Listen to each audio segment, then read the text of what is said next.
अस्सलाम वालेकुम नाजरीन, मेरी तरफ से, मेरी टीम की तरफ से, बोल न्यूज़ की तरफ से तमाम देखने वालों को जो वतन में मौजूद हैं, वतन से बाहर मौजूद हैं, ईद की खुशियाँ बहुत मुबारक हों। आज चूँकि एक ख़ास दिन है, ईद का दिन है, और मेरे साथ एक ख़ास शख्सियत मौजूद है।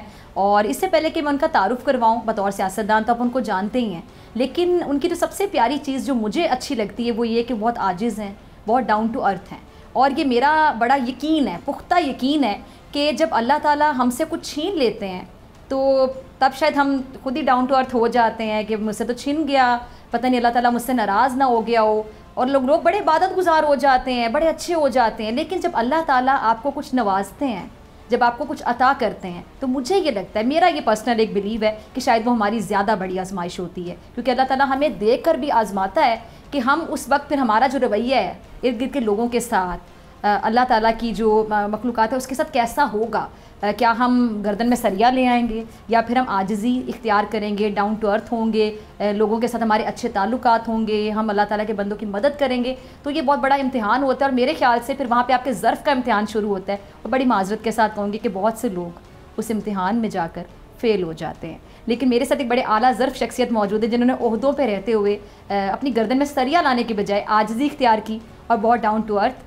मुस्लिम लीग काफ के चीफ़ ऑर्गेनाइज़र चौधरी सरवर साहब मेरे साथ मौजूद है। बहुत शुक्रिया चौधरी साहब ज्वाइन करने के लिए, वक्त देने के लिए। सबसे पहले ईद मुबारक आपको भी और तमाम हमारे भाई बहन जो पाकिस्तान में हैं, पाकिस्तान से बाहर हैं, उन सबको ईद की खुशियाँ बहुत बहुत मुबारक। अच्छा, मैं पहले कह रही हूँ कि ईद शोज़ में ज़्यादातर ये होता है कि सियासी शख्सियत अगर हूँ, और चूँकि मैं करंट अफेयर प्रोग्राम करती हूँ तो सियासी गुफ्तगू कम हो, लेकिन कहीं ना कहीं हम सियासत की तरफ चले ही जाएंगे। तो मैं पहले से कह रही हूँ कि हम कोशिश करेंगे कि सियासत से हट के बातें करें, वो बातें जो हम आम डेज़ में जब प्रोग्राम के साथ करते हैं तो वो बातें नहीं हो पाती, लेकिन कहीं ना कहीं सियासी बातें हो जाएंगी। अच्छा जोसेफ, सबसे पहले कि ईद का दिन कैसे गुजारते हैं, तो बड़ा रिवायती सा सवाल है, लेकिन मैं ज़रा सवाल को थोड़ा चेंज करके पूछना चाहूँगी कि जो ईद का दिन आप सियासतदान होने से पहले गुजारते थे और सियासतदान होने के बाद, उसमें कुछ फ़र्क नज़र आता है आपको? देखें, ये फ़र्क तो ज़रूर है कि पहले मैं अपनी ईद जो है वो बरतानिया में गुजारता था, और अब ईद जो है वो मैं कोशिश करता हूँ कि पाकिस्तान में अपने लोगों के साथ गुजारूँ। तो फ़र्क ये ज़रूर है कि वहाँ पर ईद का जो कॉन्सेप्ट है, हम ईद पढ़ने के लिए जाते हैं, फिर लोगों को मिलते हैं। लेकिन पाकिस्तान में चूँकि मेरी कोशिश ये होती है कि जब ईद का दिन जो है वो मैं अंडर प्रिविलेज बच्चे जो हैं, डेफ एंड डम बच्चे हैं, या कोई आर्फन्स बच्चे हैं, उनके साथ गुजारूं, तो मैं उनके साथ अपना वक्त जो है गुजारूं, ताकि उनकी खुशियां जो हैं उनमें अगर कोई हम इजाफा कर सकें तो ज़रूर करें। बाकी नॉर्मल तो ईद उल अज़हा जो है आप ईद पढ़ते हैं, कुर्बानी देते हैं, फिर जो है गोश्त वगैरह जो है वो तो मैं कभी भी तकसीम करने में शामिल नहीं होता। अच्छा, वो तो फ़राइज़ जो बेगम साहिबा अंजाम देती हैं, बेगम साहिबा अंजाम देती हैं। लेकिन एक ज़रूर मैं बात जी प्लीज़ आपके तवज्जुह से तमाम दोस्तों को कहना चाहूँगा कि जो लोग भी ईद कुर्बान करते हैं ना, तो हमें उनके घर रस्मी गोश्त भेजने की ज़रूरत नहीं है। ठीक है, कि जिन लोगों ने अपने घर में कुर्बानी की है उनके पास गोश्त की कोई कमी जो है वो नहीं है। उनको भेजिए जिन्होंने सारा साल गोश्त नहीं खाया, जिन्होंने साल में एक दफ़ा जिनको मौका मिलता है कि वो गोश्त जो है वो पका के खा सकें, और फिर उनके घर में फ्रीज़र भी नहीं है कि वो एक दो दिन से ज़्यादा जो है फ्रीज़ कर सकें और उस गोश्त को 2-3 दिन या 4 दिन इस्तेमाल कर सकें। तो हमारा फोकस जो है उन भाइयों और बहनों पर होना चाहिए जो ईद कुर्बान, जो सही, जो मुस्तहिक हैं, जिनके घर जाना चाहिए गोश्त। अच्छा, आपने बड़ा एक अहम पहलू ये आपने उजागर कर दिया। ये बहुत से लोग हैं जिनके पास बहुत कुछ होता है अल्लाह का दिया, लेकिन वो फ्रीज़र में गोश्त भर के रख लेते हैं, जैसा पता नहीं पूरा साल उन्होंने खाया ही नहीं, हालांकि हर दूसरे दिन उनके घर में गोश्त बनता है। तो क्या ये उनकी फितरत में लालच होता है, क्या होता है कि वो फ्रीज़र भर के रख लेते हैं और ईद के असल मायने को तो समझ ही नहीं पाते? बस असल मायने तो इसका यही है कि जितना भी गोश्त है वो उसी दिन बांट दिया जाए। लेकिन चूँकि एक हमारी ट्रेडिशन और कल्चर में चला जा रहा है कि 1/3 गोश्त आप घर रख सकते हैं, 1/3 आप रिश्तेदारों को दे सकते हैं, 1/3 गरीबों को बांट दें। लेकिन मेरे अपने ख्याल में गोश्त जो है ज़्यादा से ज़्यादा अगर आपने रखना है तो 3 दिन जो ईद के हैं उस दिन बना लिया आपने, मेहमान आपके घर आ रहे हैं, मेहमान आ रहे हैं, उनको लोग आफ्टर करना है। लेकिन 3 दिन के बाद के लिए रखना मैं समझता हूँ कि ये किसी सूरत भी अखलाकी। अच्छा, एक और चीज़ चौधरी साहब की, जब मुझे याद है कि हमारे बचपन में जब हम ईद आती थी तो जानवर की ख़रीदारी के लिए लोग बाज़ारों में जाते थे, मंडियों में जाते थे, मवेशी मंडियों में, और जाकर बड़ी मर्ज़ी से जानवर लिया जाता। फिर बच्चे बड़ा ख्याल रखते थे जानवर का, वो आपके साथ रहता था आपके घर में, फिर आप उससे बड़े अटैच हो जाते थे, बड़े मानूस हो जाते थे। फिर जब उसकी कुर्बानी होती थी तो बच्चे बाकायदा रोना शुरू कर देते थे। लेकिन अब ये होता है कि ईद से एक दिन पहले जाके जानवर लाया जाता है। क्या आपकी अटैचमेंट वो हो सकती है?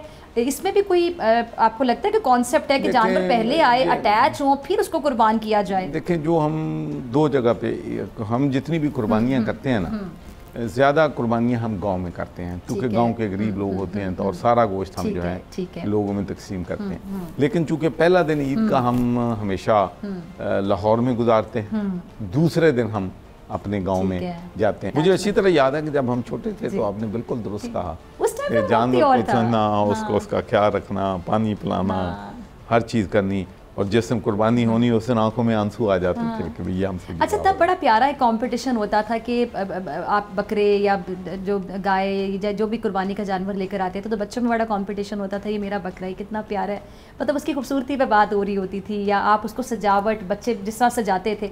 लेकिन अब ये कंपटीशन बड़ा एक अनहेल्दी सा कंपटीशन हो गया है कि फ़लाँ के घर में इतने जानवर कुर्बान हुए तो मेरा जानवर बड़ा होगा, स्टेटस सिंबल एक बन गया है। ये आपको कैसे लगा? देखिए, स्टेटस सिंबल तो हमने हर चीज़ में बना लिया, और हमने सादगी जो है, जो कि हमारे नबी हुज़ूर सल्लल्लाहु अलैहि वसल्लम और सहाबा कराम की जो उनकी जो थी ज़िंदगियों में सादगी लाओ। इवन मैं अक्सर लोगों को ये बात कोट करता हूँ कि गांधी जी जब उन्होंने अपनी कैबिनेट के साथ मीटिंग की, में ये 1937 की बात है, तो उन्होंने अपने तमाम जो वज़रा थे उनसे कहा कि आप अपनी ज़िंदगियों में सादगी जो है इख्तियार करें। और साथ ही बड़ी दिलचस्प बात उसने की।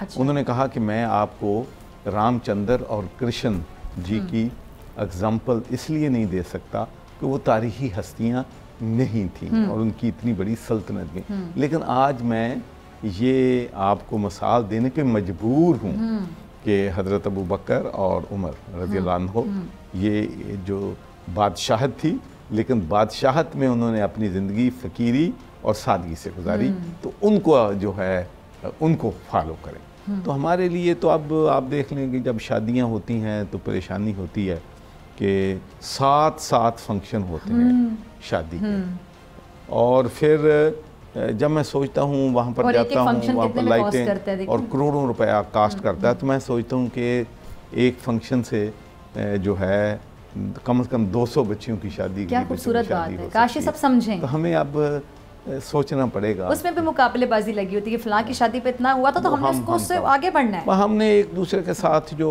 हमारा कंपटीशन है, बजाय कि हमारा कंपटीशन ये हो कि चार्टी के काम में कौन आगे है, लोगों की खिदमत करने में कौन आगे है, सादगी कौन इख्तियार करता है। अच्छा, तो सब भी बड़ा अच्छा लगता है कि जो लोग, सबको पता है कि अल्लाह का दिया किसके पास कितना है, और जब ऐसे लोग जो कि अफोर्ड भी कर सकते हैं लेकिन फिर भी वो सादगी इख्तियार करते हैं, तो मैं बहुत मुतासिर होती हूँ उन लोगों से कि जो अफोर्ड कर सकते हैं और आपको पता है कि इस बंदे के पास रुपया पैसा है लेकिन फिर भी ये सादा लिबास पहनता है, ये सादा फितरत है, दिखावा नहीं करता है, तो फिर ऐसे लोगों से लोग मुतासिर होते हैं और बाकियों के लिए भी एग्जाम्पल सेट करते हैं। बिल्कुल, उनके लिए एग्जाम्पल लोग देते हैं, जो लोग सादगी इख्तियार करते हैं सब। और दूसरी बात ये है डॉक्टर फिजा कि हम तारीख़ का मुताला कर लें।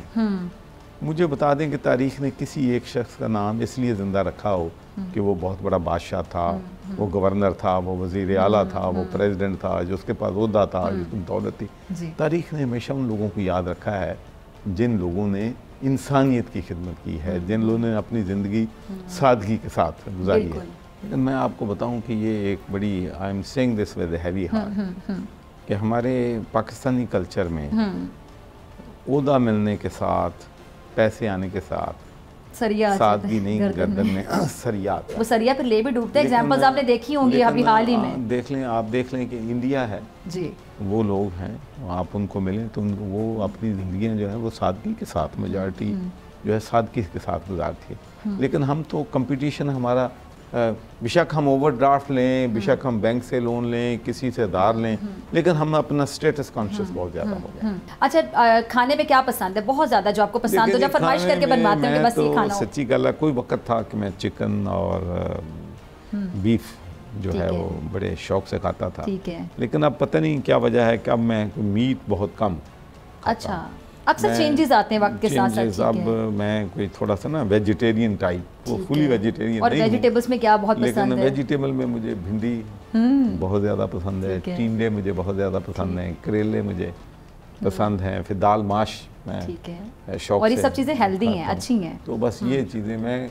अच्छा, दूसरी बात यह है कि आप एक नया जो कंसेप्ट हमारे आया हुआ ना, आप किसी जगह पे खाने पे आपको इनवाइट करें तो वो अपनी जो पैसे की कि हमारे पास इतनी दौलत है या हमारे पास इतना है, वो खाने की कोई 40 किस्म के खाने वो लगाते हैं। उसमें कोई 10 किस्म के स्टार्टर होते हैं, 6 किस्म के सालन होते हैं, बिरयानी होती है, फिर 3-4 किस्म की स्वीट्स भी। मेरे ख्याल से वन डिश बेहतर होनी चाहिए ना, वन डिश हो। तो मेरी कोशिश होती है कि मैं जहाँ भी जाता हूँ ना, मैंने 2 चीज़ें पसंद कर लेनी है, बस वही लेनी है। ठीक, मैं हर चीज़ को टेस्ट नहीं करता। और फिर बाद में मीठा खाते हैं शौक से? मीठा मैं, हर बंदा जो डायबिटिक का मरीज़ है ना, वो मीठा ज़रूर खाता है और बाद में इंसुलिन, इसलिए वो डायबिटिक, और फिर इंसुलिन लगा लेते हैं। फिर जो लगाता है। ठीक है, ठीक है। अच्छा, ये सियासत में आने का शौक कब आया और कौन इंस्पिरेशन था जिसको बहुत ही आइडियलाइज किया कि उनको देख के आपको लगा कि मुझे सियासतदान ही बनना? देखिए, मैं कॉलेज में थोड़ा बहुत सियासत में एग्जैक्टली ज़रा उन सर में बात काट रहे हैं, उन लोगों को बता दें जिन्होंने पहले आपको कभी इस ईद शो में या किसी में इंटरव्यू ने देखा हो, सिर्फ करंट अफेयर्स में प्रोग्राम्स में आपको देखा हो कि आपने सियासत का आगाज़ बाकायदा किस उम्र में किया था? जी, बाकायदा सियासत का आगाज़ जो है, वैसे मैं 1982 में लेबर पार्टी का मेंबर बना। ठीक है। और वो भी मैं आपको बताऊं कि दिलचस्प बात यह है कि मैं मतलब तकरीबन 41 साल हो गए। हाँ जी, 40। तो मैं कोई उस वक्त जब मैं लेबर पार्टी का मेंबर बना तो कोई मेरे ख्वाबो ख्याल में नहीं था कि मैंने काउंसिलर बनना है या वहाँ पर मेंबर ऑफ पार्लियामेंट बनना है। मैं सिर्फ चूँकि जब भुट्टो साहब को फांसी की सज़ा दी गई तो उनके लिए एक तहरीक चली थी, सेव भुट्टो कैंपेन। तो उस कैंपेन में मैं लेबर पार्टी के काउंसिल्स के पास गया, ट्रेड यूनियन के पास से गया, मेंबर्स ऑफ पार्लियामेंट के पास गया, तो ज़्यादातर स्कॉटलैंड में उस वक्त members of parliament labour party, तो उनके साथ मेरा एक ताल्लुक़ और रिश्ता कायम हो गया। और दूसरा ये था कि ये लेबर पार्टी जो है वर्किंग क्लास की बात करती है, मिडिल क्लासेस की बात करती है और लोगों में इक्वालिटी के लिए जद्दोजहद करती है। तो ये सोच के मैं उस कैंपेन में शामिल हो गया। लेकिन बाद में फिर मैंने एक्टिव जो है पॉलिटिक्स वो 1988 में शुरू की और 1992 में मैं ग्लासगो सिटी काउंसिलर बना। फिर 1995 में मैं दोबारा काउंसिलर जो है मुंतखब हुआ और फिर अल्लाह ताला ने एक बहुत मैं समझता हूँ बड़ा काम दिया कि मुझे बरतानिया की तारीख़ में 1997 में पहला मुसलमान मेंबर ऑफ पार्लियामेंट बनने का शर्फ हासिल। और आपकी बहुत बड़ी अचीवमेंट है ये बहुत बड़ी, उस वक्त कोई भी parliamentarian Muslim House of Lords में हो सका। ठीक है। अच्छा, वहाँ की सियासत में, यहाँ की सियासत में अगर आप सीधा डिफ्रेंशिएट करना चाहें एक दो जुमलों में तो क्या फ़र्क था? तो ये है कि जिस किसी ने पैसे बनाने वो बरतानिया की सियासत में नहीं आता। ठीक। कोई, मैं सैकड़ों MPs को जानता हूँ पर्सनली, उनसे गपशप भी होती थी। आप 13 साल मेंबर ऑफ पार्लियामेंट रहें तो आप दूसरे के फाइनेंशियल जो हैं, तो सब MPs बताते थे कि जब वो पॉलिटिक्स में आए, मेंबर ऑफ पार्लियामेंट बने, तो उनकी वर्थ जो थी या पैसे वो ज़्यादा कमाते थे, अब वो कम कमाते। बहुत से मेंबर ऑफ पार्लियामेंट आज भी बरतानिया की पार्लियामेंट में हैं कि अगर वो प्राइवेट जॉब करें तो मिलियंस पैसे पाउंड्स कमा सकते हैं, लेकिन वहाँ सिर्फ 1 लाख पाउंड पे वो काम। तो वहाँ पर जो सियासत में आता है वो आता है जो who want to improve other peoples life, और उसके अपने असासे नहीं बढ़ते। असासे नहीं बढ़ते, कम होते। तो सऊदी साहब अगर यहाँ भी हो जाए, यहाँ तो सियासत तिजारत है, अगर वो चीज़ यहाँ भी आ जाए तो हमारा मुल्क आज गुर्बत से भी निकल आए, अदल इंसाफ भी यहाँ पर आ जाए, मुल्क में जो है लोग 2 वक्त की रोटी नहीं मिलती। यानी आप कह सकते हैं कि वो लोग वाकई सियासत को इबादत समझ के करते हैं। 100% मैं बिल्कुल इस बात पे कोई, और फिर वहाँ पर अकाउंटेबिलिटी बहुत लेकिन मैं सिर्फ आपको एक दो मिसाल देता हूँ, चूँकि नाज़रीन को पता चलना चाहिए कि क्या वजह है कि वो कौमें कुछ ना होने के बावजूद और मैं कहती हूँ कि ये हेल्दी डिस्कशन है, ये होनी चाहिए। हमारे जो सोशल मीडिया पे चीज़ें ट्रेंड कर रही हैं आजकल, यंगस्टर्स क्या बात कर रहे हैं, ये डिस्कशन है जो यंगस्टर्स को सुननी चाहिए। और हमारे यहाँ पर अल्लाह ने हर तरह के रिसोर्सेज दे रखे हैं और हम क्यों पीछे। उसकी वजह ये है कि मिसाल के तौर पर वहाँ हमारे स्कॉटलैंड में फर्स्ट मिनिस्टर जो थी, जिसको वज़ीर आज़म वहाँ का आप कह सकते हैं फर्स्ट मिनिस्टर को, और उसका खामन था, तो पार्टी के फंड से उन्होंने कुछ थोड़ी बहुत उसमें गड़बड़ जो है वो हुई, तो खामंद अरेस्ट हुआ, अपना जॉब से उसने रिज़ाइन किया चीफ एग्जीक्यूटिव से। Nicola Sturgeon first minister, she resign from her job. उनके जितने भी लोग सारे शामिल थे सब अरेस्ट हुए हैं, सब अंडर इन्वेस्टिगेशन है। ये चंद हज़ार पाउंड वो भी पार्टी का, स्टेट का पैसा नहीं है। अच्छा। पार्टी का फंड है। और वहाँ पर एक और मिसाल देता हूँ, मेरे दोस्त जिम डिवाइन, सिर्फ 3,000 पाउंड की करप्शन के उस पर इल्ज़ाम है, सिर्फ 3,000 पाउंड। 3 साल की जज ने उसको सजा दी। वहाँ पर, यहाँ उल्टी गंगा बहती, यहाँ ताकतवर को कोई नहीं पकड़ सकता। वहाँ जो ताकतवर है, जो मेंबर ऑफ पार्लियामेंट, अगर आम आदमी ये जुर्म करे, 5,000 पाउंड का फ्रॉड करे, 10,000 का करे, तो उसको सिर्फ प्रोसिक्यूटर फिस्कल वार्निंग देता है, केस अदालत में नहीं जाता। लेकिन अगर कोई मेंबर ऑफ पार्लियामेंट या इलेक्टेड पर्सन करता है तो वो कोर्ट में भी जाता है, सजा को मिलती है, डिस्क्वालीफाई भी होता है। इसलिए वो जज ये कहते हैं कि भाई ये लोग हैं जिनके किरदार को देखकर दूसरों ने अपना किरदार बनाना है, so they should be whiter than white. ठीक। अच्छा, ये चूँकि बरतानिया की बात हो रही है, लंदन मेरे ज़हन में आ गया। लंदन के हवाले से आपने इस्तेकाम पाकिस्तान पार्टी लंदन से फैसले आपने इसका बयान दिया था, लेकिन मुझे ब्रेक का कहा जा रहा है, इस पे भी बात करेंगे और भी कुछ अहम खबरें जो हम डिस्कस करेंगे। चाहे ईद का दिन है लेकिन कुछ सियासी बातें करेंगे इस ब्रेक के बाद।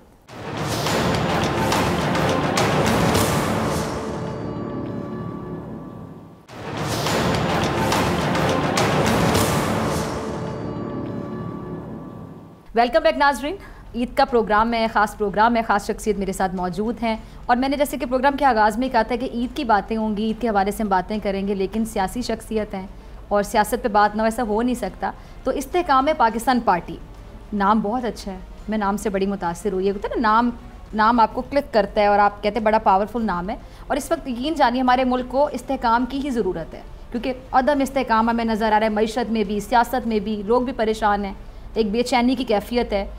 लेकिन उस पार्टी में इस्तेकाम, पार्टी में इटसेल्फ इस्तेकाम नज़र नहीं आ रहा। अभी से सवालात उठना शुरू हो गए हैं, मतलब लोग मुस्तहकम होंगे जो पार्टी को ज्वाइन कर रहे हैं, चेहरे तो ही इस्तेकाम लेकर आएंगे जो भी उनका मंशूर होगा। आपने एक बयान दिया था कुछ दिन पहले कि ये जो इस्तेकाम पाकिस्तान पार्टी है ये लंदन से वजूद में आई और वहाँ से फैसले हो रहे हैं, क्या इसका बैकग्राउंड था? मैंने सिर्फ एक सेंटेंस कहा था जी, वो मैं अब तक उस पर कह। देखें, अब मैं इसमें जितनी मैंने स्टेटमेंट पहले दे दी है उससे ना 1 इंच आगे बढ़ा हूँ। चलिए, मैं भी ये चाह रही हूँ कि क्लियर हो जाए कि आपने कहा क्या था। और भी बहुत सी चीज़ें हैं, लेकिन अब मैं उस पर तबसरा नहीं करूँगा। लेकिन मैंने ये कहा था कि ये पार्टी जो है ये लंदन की मर्ज़ी से वजूद में आई है, बनी है, और बस बाकी मैंने नहीं। तो लंदन से वजूद में आना, लंदन की मर्जी से वजूद में आना, मुशावरत लंदन से, मतलब मेरा ये मतलब। अच्छा, ये जो लोग इसमें शामिल हुए, फिर वो चेहरे उन्होंने शिरकत की, फिर महमूद मौलवी साहब या इस तरह के जितने भी लोग थे, कुछ लोग तो मुँह छुपा के बैठे रहे, तो महमूद मौलवी साहब ने इंकशाफ कर दिया कि हम लोग वैसे ही गए थे लेकिन हम लोगों ने ज्वाइन नहीं करना था। फिर मेरे प्रोग्राम में ये ईद से कुछ दिन पहले इसहाक खाकवानी साहब थे, तो मैंने उनसे सवाल पूछा कि लोग आए लेकिन उन्होंने ज्वाइन नहीं किया, तो इसहाक खाकवानी साहब ने बड़े गुस्से से बाकायदा ये बात बोली कि ये कराची से करने क्या आए थे जो आए थे, ये क्या वहाँ पे सैर करने आए थे, खाने खाने आए थे, क्या करने आए थे? तो ये लोग फिर खुद ही स्टेबल नहीं है, इसका मतलब है बाद में इनको ख्वाब आ गया और उन्होंने कहा हमने ज्वाइन नहीं करनी। देखिए, ये वक्त ही बताएगा, ये बहुत जो हैं नहीं, बात सैर करने आए थे, ये बात तो उनकी सही है ना। वैसे चौधरी साहब, अगर आप वाकई आपका, मैं आपको बताऊं कि या हाजिरी लगानी होती, इधर भी लगा दी, उधर भी लगा दी, हम तो नहीं जानते ना कि ठीक है। मैं सियासतदानों के दिमाग को समझना चाह रही हूँ, सियासतदानों के दिमाग का मैं तो अपनी राय दे सकता हूँ। जी जी जी, मेरी राय ये थी, मैंने महमूद साहब से भी, मौलवी महमूद से भी मिला था, मैं आमर कियानी से भी मिला था, मैं फवाद चौधरी से भी मिला था। तो मेरा अपना व्यू है एज ए सियासी वर्कर। तो मैंने कहा कि भाई आज आप प्रेस कॉन्फ्रेंस कर रहे हो कि हम पार्टी छोड़ रहे हैं, ठीक है, फिर प्रेस कॉन्फ्रेंस कर रहे हैं कि हम सियासत से दस्तबरदार हो रहे हैं, फिर आप कह रहे हैं कि हम सियासत से ब्रेक ले रहे हैं। तो भाई अगर चौथे दिन आप किसी पार्टी में शामिल हो जाएंगे तो इससे आपको बहुत ज़्यादा नुकसान डैमेज होगा। तो एज ए दोस्त मेरा मशवरा देना काम है, बाकी मुझे चलो एक लाइटर नोट पे बताइएगा ज़रा। सही बात कि जो ब्रेक सियासत से लिया गया तो उससे लंबा ब्रेक तो हमारे स्कूल का नहीं होता था, और बड़ा शार्ट ब्रेक हुआ। मजबूरियाँ होंगी उनकी, हर इंसान की एक मजबूरियाँ होती, तो उनकी भी होंगी। अच्छा, जब आप पीटीआई में थे तो आपके हवाले से तभी खबरें गर्दिश करना शुरू हो गई थी। बहरहाल जब तक कोई खुद से नहीं बताता या फैसला नहीं करता कि राहें जुदा कर है तो वो रूमर्स ही कंसिडर होती है जब तक वो तस्दीक या तरदीद ना कर दी जाए। और समझदारी भी होती है, सियासी बसीरत कह लें कि आप लोग तस्दीक भी नहीं कर रहे होते, तरदीद भी नहीं कर रहे होते। चले तस्दीक जो नहीं कर रहे होते उसके तो समझ, तरदीद जो नहीं कर रहे होते वो बड़ा सियानापन होता है। लेकिन फिर जब वक्त पानी सर से गुजर जाता है तो फिर आके क्लियरली चीज़ें सामने आ जाती हैं, खुद ही बता दिया जाता है कि ये मसाइल थे। आपके जो मसले वहाँ से शुरू हुए थे वो बेसिक मसला अगर आप आसान अल्फाज में नाज़िर को समझाना शुरू करें तो वो कहाँ से शुरू हुआ था? बेसिक मसला क्या था पीटीआई का? मुझे उन्होंने पार्टी ने, चूँकि पार्टी का लीडर जो कहता है बात माननी भी चाहिए, मानता भी था, तो मुझे उन्होंने कहा कि आप सेफ पेरेंट हैंड हैं और बुजुर्ग को तजर्बा नहीं है, आप वहाँ पर उनको जो है मशवरा अच्छा दे सकते हैं। तो हुआ ये कि चलो शहबाज शरीफ तो फिर भी थोड़ा बहुत मशवरा कर लेता था, ये बिल्कुल ही अपनी मर्जी। और फिर जिस तरीके से मैं समझता हूँ और मेरी ये सोच है, एक आदमी जो मोटरसाइकिल चला सकता है अगर आप उसको पायलट बना के हवाई जहाज पे चला देंगे तो क्रैश हो जाएगा। इसलिए कि वो क्रैश नहीं होगा क्योंकि किसी बड़े आदमी ने उसको लगाया, तो उसने क्रैश होना ही होना है। तो मैं समझता हूँ कि ये बहुत बड़ी गलती थी। और दूसरा ये था कि जो हमारा पार्टी का वर्कर था वो बहुत फ्रस्ट्रेटेड था, मेरी डोर्स उनके लिए ओपन थी। सुबह शाम वो आके हमारे एमपी नहीं बात सुन रहे, हमारे एमपी नहीं आते, शिकायतें लगाते थे। हम अगर कोई जॉब आती है तो अपने रिश्तेदारों को देते हैं या जॉब वो फरोख्त कर देते हैं। तो I was finding it very difficult to digest कि जिनको मैं छोड़ के आया हूँ उस वक्त नौकरियां नहीं बिकती थी, अब नौकरियां बिक रही हैं। तो जाहिर है कि इससे मुझे जो है नाराज़गी थी और मैं समझता था कि जो काम होना चाहिए वो नहीं हो रहा। अरे दूसरा तो सियासी जमातों के हवाले से, अब जिस जमात का आप जिक्र कर रहे हैं, जिसके साथ आप भी रहे, आपने काम किया, ऐसे जो सियासी लीडरान होते हैं, मतलब वैसे तो जमहूरी पार्टियां होती हैं तो वहाँ पर सिर्फ एक बंदे की चले, वन मैन शो चले, ये बात समझ नहीं आती है। या तो ये अनाउंस कर दें कि भाई हम वन मैन शो कर रहे हैं, ये पार्टियां जो हैं ये सियासी पार्टियों तो फिर सबकी। देखिए मैं आपको बताऊं, इस मुल्क का सबसे बड़ा जो डायलेमा है, जो डिफ़िकल्टी है, जो फेलियर है, उसकी वजह ये है कि पार्टियों के अंदर जमहूरियत नहीं है। ठीक है, वन पर्सन शो है, वन मैन शो, बिल्कुल वन मैन शो है। कोई भी पॉलिटिकल पार्टी हो, कोई मुशावरत नहीं है, कोई डिस्कशन नहीं है। मैं मिसाल देता हूँ, लेट्स से अगर पार्टी में पाकिस्तान तहरीक इंसाफ में मुशावरत होती, जिसका मैं बार बार जिक्र करता हूँ, पूरी दुनिया में एक नेशनल एग्जीक्यूटिव कमेटी होती है, सूबे की एग्जीक्यूटिव कमेटी होती है, तो लीडर के पास ये कोई इख्तियार नहीं होता कि अगर लेट्स से 33 मेंबर्स की एग्जीक्यूटिव कमेटी है, अगर मेजॉरिटी जो है बेशक एक की मेजॉरिटी से वो बिल पे या किसी रेजोल्यूशन पे वोट दे देते हैं, तो लीडर के पास वीटो नहीं होता। ठीक है, लीडर किसी को एमएनए एमपी का टिकट नहीं दे सकता, वहाँ हल्के के जो मेंबर्स होते हैं वो फैसला करते हैं। ठीक है, तो यहाँ जब बंदा एक अकले कुल बन जाता है तो उससे फिर मुल्क को भी नुकसान होता है, पार्टी को भी नुकसान होता है। आप देख लें, मैं समझता हूँ अगर एक सिंगल एटम एजेंडा जो कि मेरा था कि भाई मेजॉरिटी शुड डिसाइड, तो लेट्स से अगर मेजॉरिटी डिसाइड कर रही होती तो पूरे पंजाब की कैबिनेट जो थी बुज़दार की वो भी उसके हक में नहीं थी। फेडरल मिनिस्टर 38 थे, मैं एक का नाम नहीं जानता, मेरे पास, मैं टीवी पे चैलेंज करता हूँ, एक उनमें आए मेरे सामने कहे जो बुज़दार के हक में था, जो खान साहब को बुज़दार की तारीफ़ करता था कि ये बहुत अच्छा काम कर रहा है। तो जब सारी पार्टी के वर्कर सारे एक तरफ थे तो फिर एक शख्स के पास वीटो नहीं होना चाहिए। तो यही एक बुनियादी खराबी हमारे सिस्टम में। अगर कंपैरिजन करें तो तीन ही मेन पॉलिटिकल पार्टी हैं, मौलाना फजलुर रहमान साहब हैं, जो कहेंगे वही होगा। इधर अपनी जो है मुस्लिम लीग नून, मियां नवाज शरीफ साहब हैज़ ए फाइनल से, और उधर जरदारी साहब है फाइनल से। यानी आपने एक को भी नहीं कहा कि कोई एक पार्टी ऐसी हो कुछ मैं समझता हूँ कंपैरेटिवली पीपल्स पार्टी के लोग फिर भी बात एक मैच्योर पार्टी है, अपनी मैच्योर पार्टी है, वहाँ पे आप कहीं ना कहीं खिलाफ राय कर सकते हैं। ये चौधरी साहब जो हैं, ये चौधरी शुजात हुसैन, फिर चौधरी परवेज राय की भी जरा बात कर लेते हैं, उनके रवैये के हवाले से ज़रा बताइएगा। वहाँ पर भी जी हुजूरी चलती है या नहीं? पार्टी तो कोई भी, जो भी पार्टियां हैं वहाँ पर फैसले तो मुस्लिम निकाह में भी ऐसे ही है, लेकिन हम कोशिश कर रहे हैं। मैं आपको बताऊं कि हम, आप कह रहे हैं पहले नहीं था ऐसे? अभी मैं पहले तो नहीं था पार्टी में, लेकिन जो भी था पंजाब में परवेज अलाई साहब भी फैसले करते थे, ठीक है, और मरकज में चौधरी शुजात साहब। लेकिन चौधरी शुजात साहब आप कह रहे हैं आप कोशिश कर रहे हैं इस पार्टी में, चौधरी शुजात साहब फिर भी लोगों को इकट्ठा करने में, जोड़ के रखने की कोशिश करने, जोड़ के रखने की वो हमेशा कोशिश करें। तो अब कम से कम मैं और शाफे जनरल सेक्रेटरी हैं मेरे, हम दोनों एक पेज के हैं। एक तो हम मेरिट के बगैर हम कोई फैसला जो है वो नहीं करते। हम कहते हैं कि हम किसी को अपॉइंट करेंगे 3 महीनों के लिए, 2 महीनों का, अगर वो डिलीवर नहीं कर रहा, चाहे वो मेरे तल्लका है चाहे उसके तल्लका, और उसका नतीजा ये हुआ, मैं आपको बता दूं, यूथ सबसे बड़ा चैलेंज है पाकिस्तान, और यूथ आप सबको मालूम है कि किस पार्टी के साथ था और है, और हम सबसे ज़्यादा हमारी सक्सेस जो हुई है वो यूथ में है।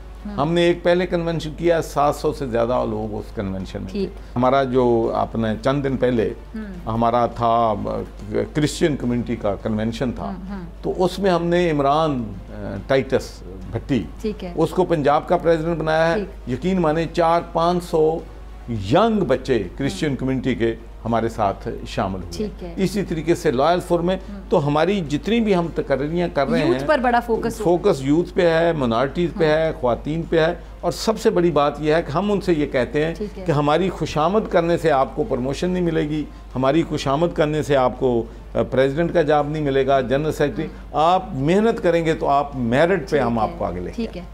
मुझे सबसे कीमती मशवरा जिस किसी ने दिया है ना, वो किसी अनपढ़ से मिला है, किसी PhD वाले से नहीं मिला। मैंने अपनी ज़िंदगी का जो ज़ाती फैसले मैं अपनी ज़िंदगी के बारे में करता हूँ, तो मैं एक अनपढ़ आदमी ने, अल्लाह ने हर बंदे को विजडम दी है, सोच दी और कुछ चीज़ें हम तजर्बे से भी सीख लेते हैं, और तजर्बे से आप सीखते हैं। तो ये सिर्फ इल्म हासिल करने से अकल नहीं बढ़ती।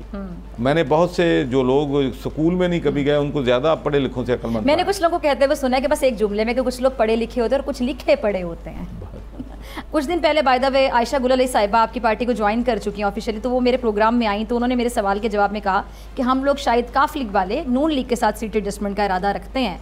तो मैंने थोड़ा सा जी देखिए, चूँकि हम हिस्सा हैं गवर्नमेंट PDM, तो ये आयशा साहिबा की जाती राय थी या अभी पार्टी में इस बारे में कोई डिस्कशन जो है वो प्रॉपर जो है वो नहीं हुई, लेकिन उनका बात भी ठीक है, रूल आउट तो नहीं कुछ भी कर सकते हमारी किसी के साथ भी, यानी आगे जाके आप एडजस्टमेंट कर सकते हैं, नून लीग के साथ भी कर सकते हैं। कोई हम अब कबल अज़ वक्त है, अब जब इलेक्शन कॉल होंगे तो सबके साथ बैठेंगे, फिर फैसला करेंगे पार्टी। लेकिन मौजूदा हालात को देखते हुए अगर आप देखें तो इस्तेकाम पाकिस्तान पार्टी के साथ करेंगे, पीपल्स पार्टी के साथ करेंगे, अभी मैं इस बारे में कोई सच्ची बात है, मेरा पूरा फोकस पार्टी को मजबूत करने में, पार्टी की तंजीम बनाने में, पार्टी के लोगों को मोटिवेट करने में है। अभी मेरा कोई ये सोच नहीं है कि किसके साथ हमने सीट। अच्छा, पीपल्स पार्टी जो बड़ी मुतहरिक है इस टाइम पे, और जरदारी साहब भी लाहौर में लोगों से मुलाकातें भी होती रहीं, आपको लगता है कि पीपल्स पार्टी की जो खोई हुई मकबूलियत पंजाब में ख़ास तौर पे वो वापस आ सकती है? क्योंकि बहुत से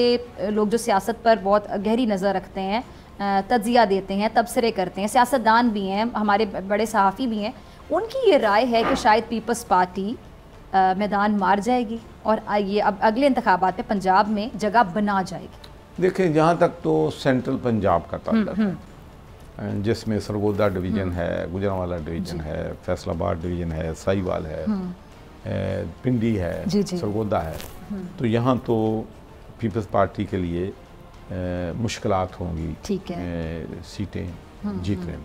साउथ पंजाब में मैं समझता हूँ कि जो हैं सीटें जो हैं वो पीपल्स पार्टी को मिल जाएंगी, मिल सकती।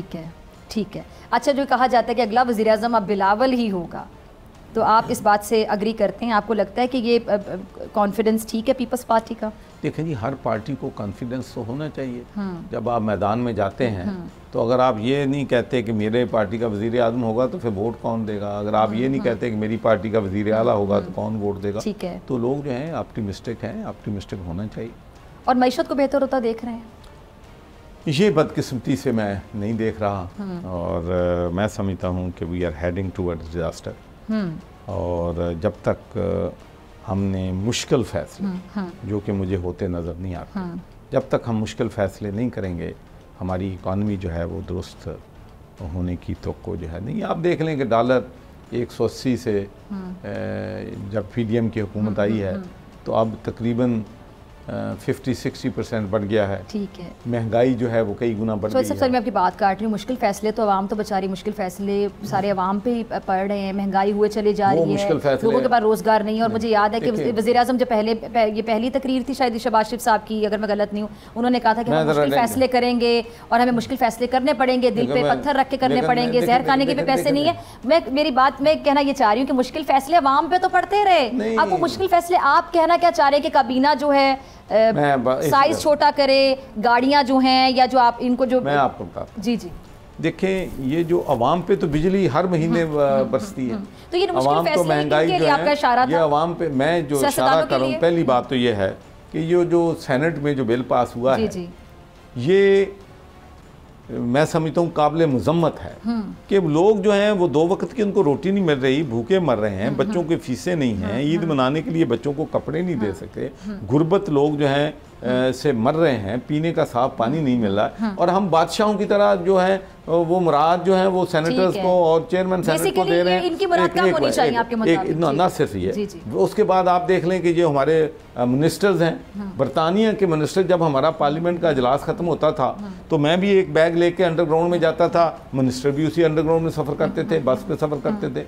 यहाँ तो बादशाहों की तरह जो हमारे वज़रा जो हैं वो निकलते हैं, और फिर काबीना का आप साइज़ देख लें, फिर आप उनके जो एडवाइज़र्स हैं उनका आप साइज़ देख लें, फिर आप बरतानिया का प्राइम मिनिस्टर 4 कनाल के घर में रहता है, यहाँ आपका डीसी और डीपीओ जो है वो 12 एकड़ के घर में रहता है। तो भाई ये सारी चीज़ें एक, ये दूसरी जो बात जो अहम बात है कि हम डिस्कोज में वापडा में तकरीबन 60 अरब रुपया महाना लॉस कर रहे हैं, फिर हम रेलवे में लॉस कर रहे हैं, फिर हम गैस में लॉस कर रहे हैं, फिर हम जो है अपनी स्टील मिल में लॉस कर रहे हैं। अपनी डायरेक्शन ठीक करनी तो भाई नहीं, डायरेक्शन नहीं ठीक करनी, इनको प्राइवेटाइज करना होगा। ठीक है, मुश्किल फैसले जो आप कह रहे हैं, आप 1.5 ट्रिलियन जो है हर साल, ये तो अमेरिका जैसा मुल्क भी नहीं अफोर्ड कर सकता है। चलिए मेरे पास आखिरी 2 से 3 मिनट है, जरा शॉर्टली आप आंसर दीजिएगा इन सवालों के कि मरियम और बिलावल का अगर आप कंपैरिजन करें, किसको ज़्यादा आप आगे देखते हैं? नहीं, ये मैं अवाम को फैसला करने में, लेकिन एक सियासी बसीरत होती है, कुछ बोलने का अंदाज होता है, नहीं ये अवाम ही फैसला करें। अच्छा, बतौर वज़ीर ख़ारिजा बिलावल साहब को कितने नंबर देते हैं? मेरे ख्याल से बड़ा अच्छा परफॉर्म कर रहे हैं, उनको उम्र के हवाले से कहा जाता था कि कम उम्र हैं, लेकिन मेरे ख्याल से उन्होंने बड़ा अच्छा परफॉर्म किया। आप क्या कहते हैं? आई थिंक ही हैज़ बीइंग, मेरे ख्याल में इंटरनेशनल कम्युनिटी को मुझसे ज़्यादा पाकिस्तान में कोई नहीं जानता। ठीक है, कि जो बरतानिया में मेंबर पार्लियामेंट रहा, GSP प्लस लेके आया, I think he has done a reasonably good job as far. ठीक है, और मरियम साहिबा जो अपनी पार्टी को जिस ओहदे पे संभाल रही हैं, देखिए मुश्किल वक्त में अगर आप देखें कि जो जब मुश्किल वक्त था पाकिस्तान मुस्लिम पे, तो वो खड़ी रही है। बाकी ये बात बिल्कुल सही है। ठीक है, अच्छा अब लास्ट में ज़रा बता दीजिएगा, बड़ी टीम की फरमाइश होती है कि ईद शो आप करके आए हैं, तो आपने कोई गाना नहीं सुना, कोई गज़ल नहीं सुनी, कोई शेर अगर आप कुछ सुनाना चाहें? मैं सुनाना चाहूँ? जी आप सुनाना चाहें? मेरा ख्याल है कि मुझसे अच्छा, किस सिंगर को मतलब शौक से सुनते हैं? मैं गज़लें सुनते हैं ज़्यादा? मैं सच्ची बात है कि मैं तो वो जो है सबसे ज़्यादा मैं रिस्पेक्ट करता हूँ लता मंगेशकर की, और वो मैं इसलिए रिस्पेक्ट करता हूँ कि हमने जब बरतानिया में थे तो हमने उसको एक शो पे बुलाया। ठीक है, और जब उसने पहला गाना शुरू किया तो लोगों ने वहाँ पर पाउंड्स की बारिश कर दी, तो उसने गाना बंद कर दिया, ऐसे हाथ जोड़ के खड़ी होगी, आपकी मोहब्बत का, आपके प्यार का बहुत शुक्रिया, लेकिन मैं किसी से 1 रुपया भी कोई मुझ पे यहाँ पैसे ना फेंके, मैं ये पैसे नहीं दूँगी। तो ये करैक्टर है जो होना चाहिए। तो लता जी का सबसे अच्छा गाना आपको कौन सा लगता था? गुनगुना के ना नहीं, बता। बस ये नहीं, आप बस मैं काफ़ी हो गया। चलिए आखिर में पैगाम अगर आप देना चाहें। मैं जी पैगाम मेरा यही है पाकिस्तान के लोगों को कि देखें ये हमारा मुल्क है और आवाम जो हैं वो बहुत मुश्किल में है, और ईद के मौके पे आप उन लोगों को ज़रूर खुशियाँ बांटें जो लोग अफोर्ड नहीं कर सकते, जो लोग कुर्बानी जो है वो नहीं दे सकते या वो मादी मुश्किलात का शिकार हैं। फ्रीज़र में गोश्त रखने के बजाय उन लोगों में बांट दें। ठीक है जी, बहुत शुक्रिया चौधरी साहब आपके वक्त के लिए। और नाज़रीन, इसी के साथ मुझे दीजिए इजाज़त। उम्मीद करते हैं आपको प्रोग्राम बहुत अच्छा लगा होगा। फीडबैक आप ज़रूर दे सकते हैं और इंशाल्लाह आपसे मुलाकात होगी अगले प्रोग्राम में, सेम टाइम सेम चैनल। अपना बहुत ख्याल रखिएगा, दुआ में याद रखिएगा। अल्लाह निगहबान।